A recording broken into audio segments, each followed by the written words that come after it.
Yo creo que la bicicleta tiene una posibilidad de tener un rol muy importante en una ciudad sustentable, pero al mismo tiempo hay que saber que no es la solución.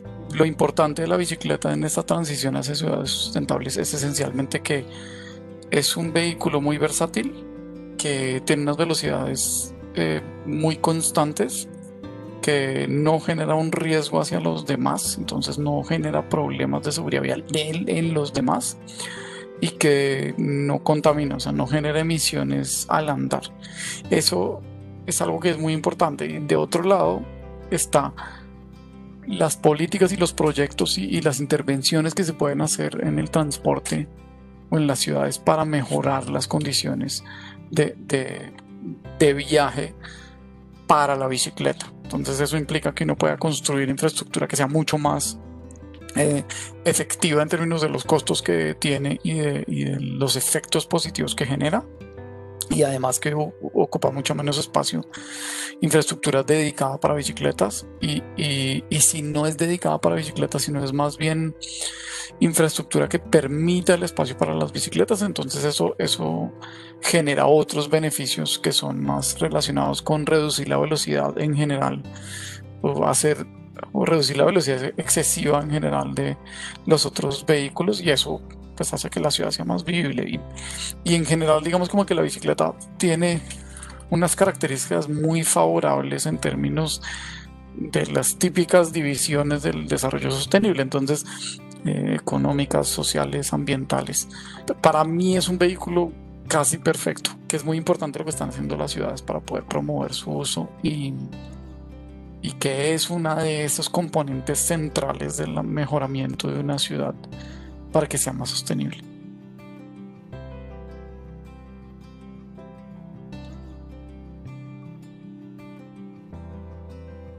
Yo no soy particularmente experto en los detalles específicos de los diferentes planes de ordenamiento que ha tenido la ciudad.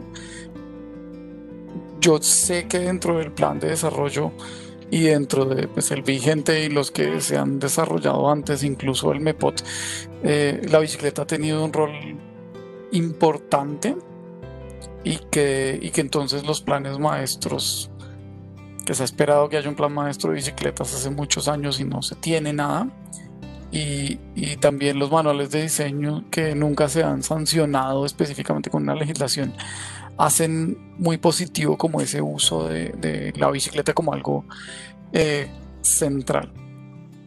Yo creo que el hecho de que la bicicleta sea explícitamente reconocida en diferentes documentos de regulación de cómo tiene que ser el desarrollo de la ciudad es algo muy importante, pero también creo que la falta de un plan explícito a largo plazo específicamente para la bicicleta o, o en general para una política inclusiva, eh, el hecho de que no exista ese plan ha hecho más difícil poder avanzar de manera decidida.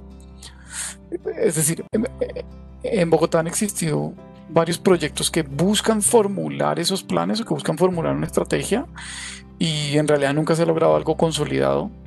Lo más consolidado que tenemos en este momento es un plan bici que tiene cuatro ejes principales, pero en realidad no hay un documento detallado que diga, miren, las metas son estas, la manera como vamos a llegar a esto es esto, institucionalmente queremos lograr esto, el presupuesto queremos que sea esta proporción, sino que más bien ha dependido principalmente de los planes de desarrollo distrital cada 4 años que han definido cuál es la extensión de ciclorrutas que se quiere hacer, eh, que es generalmente el único indicador que se ha utilizado para definir como un plan a largo plazo. Entonces,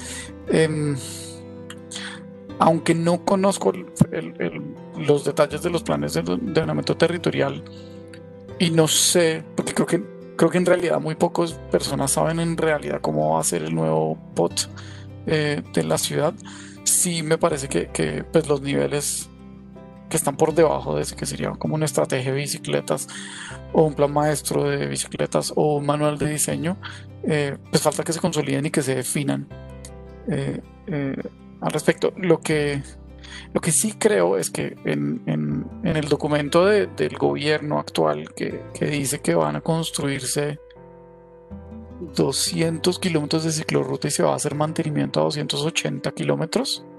¿Es eso o al revés? Pero los dos valores son correctos, solo que no me acuerdo cuál es construcción y cuál mantenimiento. Esa meta es muy útil tenerla. Ojalá se cumpla. Lo que va a ser difícil es pues poder lograr algo que sea realmente relevante en términos de que no sea solamente un número.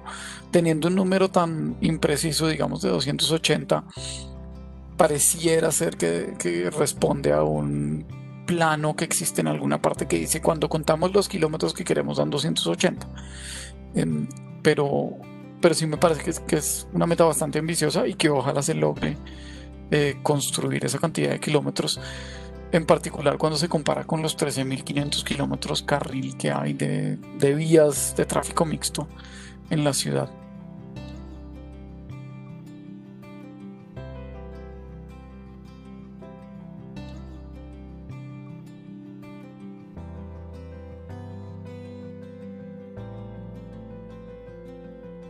Digamos, hay una obsesión por compararnos con Copenhague y Ámsterdam y otras ciudades, y mucha gente ha criticado esa obsesión. Entonces, digamos que estoy de acuerdo y en desacuerdo. A mí me parece que es fundamental comprender las políticas de transporte y de bicicleta que ha tenido estas ciudades, Copenhague y Ámsterdam, incluso ciudades que uno no esperaría que tengan como una política detallada de bicicletas, como que esté muy bien diseñada, como algunas ciudades alemanas, que pues Alemania es reconocida por carros y no por bicicletas. Y por otro lado, me parece interesante, por no darle otro adjetivo, que Bogotá se haya autoproclamado hace 2 o 3 años como la capital de la bicicleta, la capital mundial de la bicicleta. Es decir, entonces voy a hablar de eso último, aunque no es la pregunta, pero yo creo que es importante como aclarar eso. Eh, pues las capitales no se autoproclaman a menos de que uno sea un conquistador del siglo XV o XVI. Y creo que más bien si hubiese una capital mundial de algo, no sería la capital misma la que lo dijera, sino serían otros. Entonces a mí eso me parece muy pues interesante, como que haya habido esa presentación, digamos, de capital mundial. Y la historia de eso es más interesante aún, porque entonces es que la ciudad lo que inicialmente quería era tener una meta de ser una capital de la bicicleta en el 2038, pero se le dio la vuelta y en algún momento dijeron, no, nosotros ya somos la capital, que pues obviamente no es cierto, ni estamos cerca de algo así. Entonces eso como para situar esa discusión que yo creo que es importante de la capital de la bicicleta. Si a mí me preguntan, pues obviamente yo voy a decir, pues la capital de la bicicleta es o Beijing en el año 2005 o un poquito antes, o Copenhague hoy, o Ámsterdam hoy, o pues otras ciudades más pequeñas que tienen un uso de la bicicleta mucho más grande. Cuando uno mira la experiencia específica de Copenhague, Ámsterdam o incluso las políticas nacionales de esas ciudades, uno se da cuenta que, digamos, la estrategia de 10 años de Copenhague es un documento de 24 páginas. Y uno con leerlo uno se da cuenta por qué es que han logrado tanto, porque es muy, muy claro lo que quieren lograr. Entonces tienen metas, por ejemplo, de decir, queremos que la gente en 10 años pueda conversar cuando está montando en bicicleta. Y esa meta y esa manera de formularla implica muchísimas cosas ultra técnicas que tocaría hacer un documento de 10 páginas para explicarlo, pero simplemente decir yo quiero que la gente converse cuando ande en bicicleta me implica que yo amplíe el ancho de la infraestructura, que genere condiciones más seguras para que la gente no tenga que estar mirando para todas partes, que reduzca el ruido, como que hay mil cosas que harían posible eso, y por ese tipo de cosas es que es importante como ver que esas políticas tienen unas metas muy bien definidas y que además se complementan con otras metas, por ejemplo, de identificar la red actual, que pues obviamente en Copenhague o Ámsterdam una de cada 5 avenidas tiene una ciclorruta o algo que se asemeje a una vía cicloinclusiva. Pero incluso ahí ellos están diciendo, queremos identificar estas vías y ver cuáles vamos a mejorar. Entonces, yo creo que la idea de comprender y es muy bueno que ustedes lo hablen como sistema de bicicletas, hay que comprender esto como un sistema de una política que tiene varios componentes y que se debe comprender y definir. Eso es una primera cosa que nos ayuda mucho. Cuando nosotros éramos 4 personas las que estábamos muy metidas en esto, redactamos la guía de cicloinclusión para ciudades de América Latina del BID. Lo que hicimos fue, con Claudio Olivares nos sentamos un día y dijimos, bueno, mire, los holandeses nos han enseñado, que además esto es brillante lo que ellos definieron, que hay 3 componentes para tener una política adecuada de bicicletas: la infraestructura, las instituciones y la regulación, y la promoción y la participación. Esas 3 de por sí son cruciales tenerlas en cuenta. Y solo viendo esas 3 uno podría decir, bueno, ¿y cómo están las ciudades colombianas? Hay una institucionalidad. Pocas ciudades podrían decir que tienen una oficina de la bicicleta, un gerente de la bicicleta, como alguien que tenga ese rol institucional y que además tenga poder claramente establecido. Y después está la pregunta por cómo es que además se define la legislación o las regulaciones en torno a la bicicleta, cómo se asigna presupuesto para la infraestructura de bicicleta, cómo se construyen kilómetros y después cómo se promueve. Cada una de esas cosas tiene un montón de subdivisiones que en Holanda tienen muy claro desde hace 30 años. Estas son las 3 componentes grandes que tenemos que hacer. Y eso, digamos, como que esa aproximación sistemática y decir, bueno, ¿cómo estamos? ¿Cómo vamos? Es bastante útil. Cuando hicimos la guía del BID con Claudio, dijimos, necesitamos encontrar una forma de contemplar otras cosas que no están acá en esas 3 componentes. Entonces dijimos, listo, infraestructura, participación y promoción, instituciones y regulación, y por último metamos algo que se llame monitoreo y operación. Y eso es básicamente una cosa mucho más explícita, es decir, monitoreemos cómo se está moviendo la gente en bicicleta, qué piensa de andar en bicicleta, y pensemos en la operación de diferentes componentes de bicicleta. Entonces uno es de integración, entonces se deja que las bicicletas entren a un sistema de transporte masivo y estacionen ahí, o estén dentro del vehículo, o tienen sistema de bicicleta público, o alguna forma de prestar un servicio para las bicicletas, un tótem con herramientas en alguna parte. Entonces esos 4 componentes nosotros en lo del BID lo analizamos para 52 ciudades y nos dimos cuenta que no, o sea, gran parte de las cosas que nosotros listábamos ahí no estaban.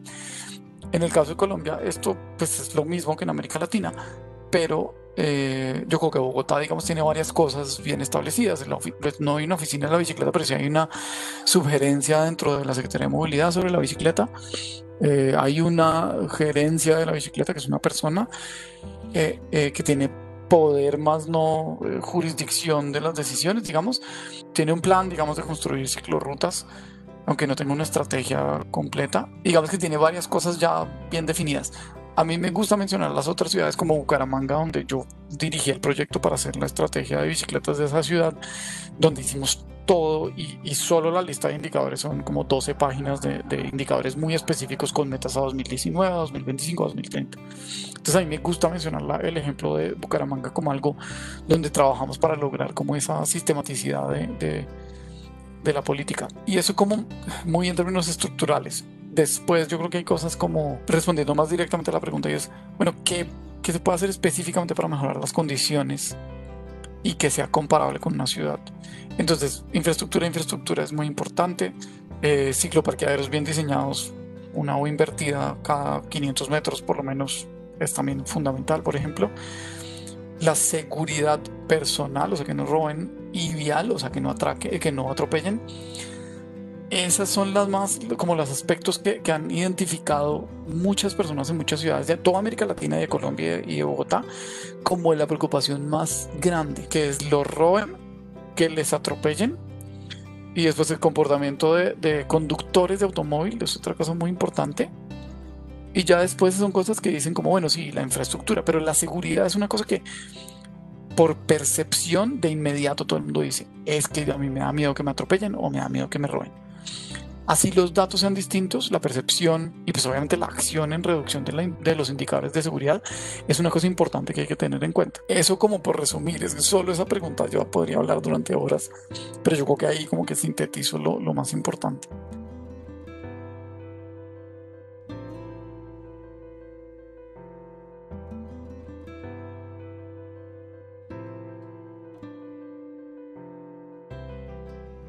En total sinceridad, me es difícil encontrar un argumento en contra de ampliar la red de cicloinfraestructura, por decirlo de manera más amplia. A lo que me refiero es difícil argumentar en contra de mejorar las condiciones para la gente que anda en bicicleta. Aunque uno podría decir que si se hace reduciendo el espacio para el transporte público, pues no debería hacerse algo es decir, no debería ampliarse la red de ciclorrutas. Es como la única manera, como yo diría que se podría decir que uno está en contra de eso. Pero entonces las críticas clásicas de generar infraestructura cicloinclusiva son que le quite espacio a los carros. Entonces, primero, nadie le está quitando nada, nadie se está reasignando el espacio, y la infraestructura de bicicletas es mucho más eficiente que la de carros. De hecho, en infraestructura para carros, los carros son increíblemente ineficientes, más allá de contaminantes, inequitativos, peligrosos. Pero normalmente la capacidad de un carril para carros es entre 1.200 y 2.000 personas por hora por sentido, mientras que en bicicleta está entre 7.000 y 14.000 por hora por sentido. Obviamente en transporte masivo llega a 40.000 o 80.000 en algunos casos, pero en buses, por ejemplo, pues es 8.000. Un bus mal gestionado es 8.000 pasajeros por hora por sentido. Entonces, las críticas clásicas son que se le quita espacio al automóvil particular, pero es una crítica absolutamente vacía de cualquier razonamiento lógico, porque pues tienen una muy mala capacidad, son vehículos contaminantes, una muy baja proporción de la población los tiene. Incluso si uno quisiera entrar a la discusión mucho más específica de los segmentos de la población que necesitan utilizar el carro, si uno realmente quisiera darles prioridad a esas personas que necesitan usar el automóvil y que no tienen otra manera de moverse sino en automóvil, que serían personas en condición de discapacidad a partir de ciertas edades, pues uno debería dejarles espacio a ellos, exclusivo para ellos, y que la gente en carro se va, que los demás que quisieran usar el carro no lo usen. Las ciudades tienen un espacio muy limitado vial y no vamos a tumbar edificios para construir vías. Entonces necesitamos hacer más eficiente ese uso. Entonces, como la crítica de quitar espacio, de reasignar espacio, es absolutamente infundada y no tiene ninguna lógica.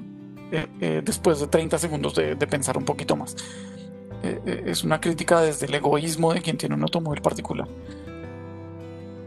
Hay otras críticas como en términos de que, como que dicen, la gente que está en carro paga impuestos.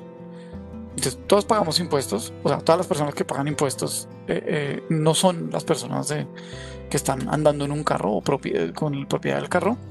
Los impuestos que pagan anualmente por tener el carro no se invierten en vías, no alcanzan para vías, y lo que sí pagan es la sobretasa, pero incluso la sobretasa no es suficiente para pagar las vías. Las vías las paga la valorización con la sobretasa, y la valorización la pagan quienes tienen predios.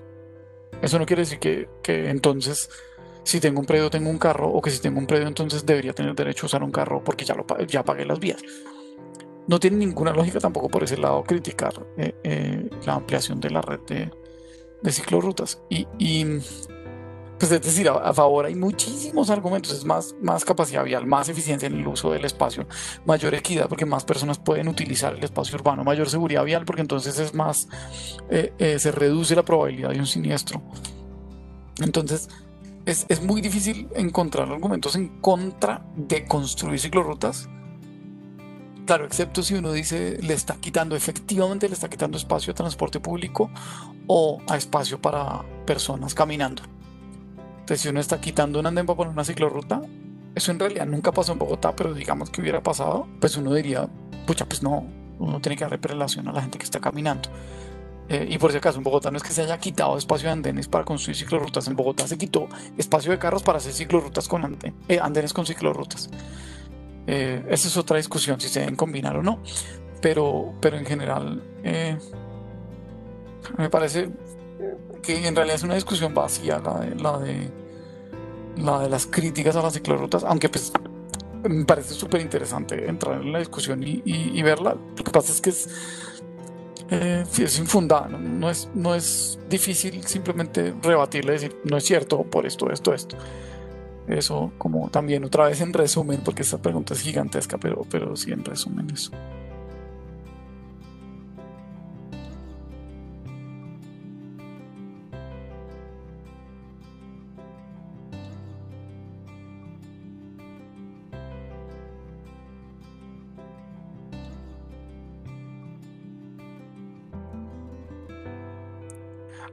A mí me parece que o sea, el ciclismo o el uso de la bicicleta se divide en tres. O bueno, principalmente en tres: en transporte utilitario, recreativo y de deporte. Cada uno de esos tres tiene como unas características específicas. Dentro del de recreativo o el de deporte, depende cómo lo definan, está por allá unos que son el turístico, como ir 300 kilómetros de viaje. En la guía de cicloinfraestructura nosotros incluso hicimos una tabla definiendo como cada uno de esos perfiles, qué distancias hacen, qué tipo de bicicleta usan, como todo eso, y a mí me pareció súper interesante como meternos a ese tipo de definiciones.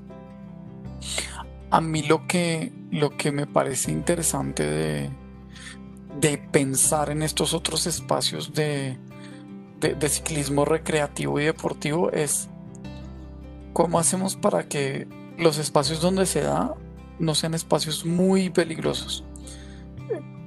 La preocupación principal que uno debe tener en esos espacios es una preocupación por la diferencia abismal de velocidades entre quienes van en bicicleta y quienes van en un bus o en un carro o en algo así. Y a mí me parece que ahí es donde uno debe concentrar los esfuerzos. Si como una manera que mucha gente ha dicho, por ejemplo, en la subida a patios o ahorita en el Verjón, como yendo Pachuachi, es que dicen, pero cerremos la vía a ciertas horas para las bicicletas. Esa idea es interesante. Siendo un poquito extremo, me parece la idea más adecuada, pero siendo práctico, me parece que es muy difícil de poder hacer sin problemas. Si uno pudiese mejorar las condiciones para que la gente que va en bicicleta por estas vías no esté contra un bus yendo a 70 kilómetros por hora, eso podría lograrse. Y uno podría lograr situaciones donde se hagan intervenciones físicas que reduzcan la velocidad de cualquier vehículo motorizado que esté por ahí. Eso a mí me parece que es una intervención mucho más efectiva y realista que, por ejemplo, cerrar totalmente la vía. Sí, yo creo que el tema de la pedagogía es importante poder resolver de manera adecuada. Entonces, aquí hay como muchas cosas muy extremas que uno podría empezar a decir. O sea, yo podría, como poniéndome el sombrero del extremista, decir, si es una persona caminando o en bicicleta, nadie tendría por qué pasarle por encima y deberían darle prelaciones. Yo llegaría a ese extremo de decir eso. Pero otra vez, siendo como práctico y realista, sí es importante encontrar maneras para que la gente que va en bicicleta comprenda que tiene que interactuar con otros actores viales y que, así como la ley 1811, que es la ley pro bicicleta, la ley 1811 del 2016, dice que debe haber una distancia de 1,5 metros entre un carro y una persona en bicicleta, entre cualquier vehículo motorizado y una persona en bicicleta. También la persona en bicicleta debe procurar pues ayudar a que esa distancia se cumpla. Es muy difícil decir eso también, porque mucha gente dice, pues es que si usted dice eso, pues los carros se van a meter puro a la derecha y no van a dejar que la persona en bicicleta pues pueda respirar, digamos, en términos de tener algún espacio adecuado. Entonces es una pregunta súper difícil. Cuando hacíamos la guía de cicloinfraestructura, ese le hicimos un equipo muy grande, pero los dos que liderábamos eso éramos Alfonso Sanz y yo. Y él me insistía mucho en decirme, pongamos la berma como un espacio explícitamente de prelación de bicicletas.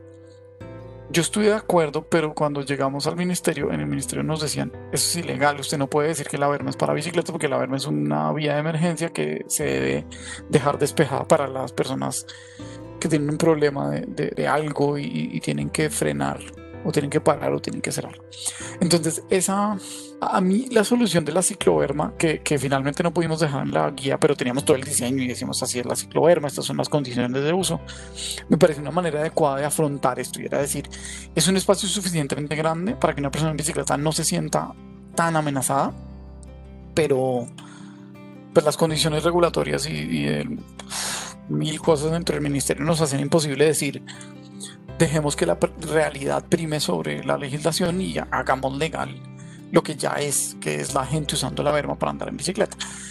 Entonces esa habría sido una solución elegante como a muchas de estas preocupaciones, pero pues no se pudo. Entonces ante eso pues uno podría decir pues encontremos o cómo restringir el uso de una vía muy popular para personas en bicicleta o cómo reducir la velocidad de los carros o de los otros vehículos motorizados cuando estén transitando por esas vías para que no haya un problema tan grande de interacción y de diferencia de velocidades. Creo que sería como una manera de empezar a pensar en eso.